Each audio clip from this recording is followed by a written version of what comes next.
আজ থেকে শুরু হচ্ছে বিশ্বের অন্যতম মর্যাদাপূর্ণ চলচ্চিত্র আয়োজন কান চলচ্চিত্রোৎসবের ৭৯তম আসর।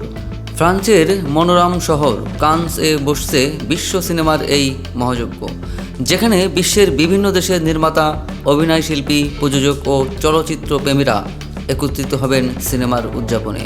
প্রতি বছরের মতো এবারও লাল গালিচায় তারকাদের ঝলমলে উপস্থিতি, বহুল প্রতীক্ষিত চলচ্চিত্রের প্রিমিয়ার এবং সম্মানজনক পুরস্কারকে ঘিরে বাড়তি উত্তেজনা বিরাজ করছে। বিশ্বের নামকরা নির্মাতাদের পাশাপাশি নতুন প্রতিভাবান চলচ্চিত্রকারদের কাজও প্রদর্শিত হবে এবারের উৎসবে। উৎসবের মূল প্রতিযোগিতা বিভাগে বিভিন্ন দেশের নির্বাচিত চলচ্চিত্র স্বর্ণ পাম বা পাম দ্য অর এর জন্য প্রতিদ্বন্দ্বিতা করবে। এছাড়াও থাকবে আ শার্তেরিগা, ডিরেক্টরস ফোর্টনাইট এবং বিশেষ প্রদর্শনীর মতো নানা আয়োজন।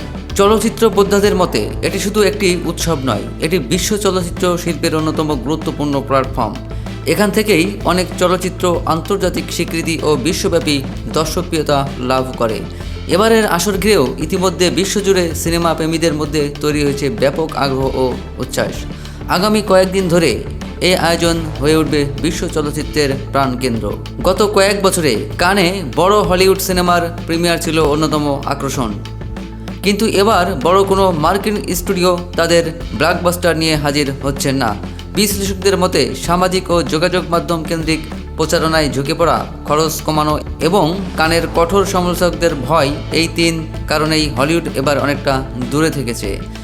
সিনেমার উৎসব হলেও এবারের কানে ফুটবল গুরুত্বপূর্ণ জায়গা করে নিয়েছে।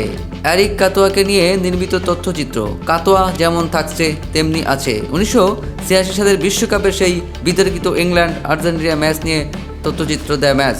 সেখানে উঠে আসবে ডিয়েগো ম্যারাডোনার সেই হ্যান্ড অব দ্য গোলেরও গল্প।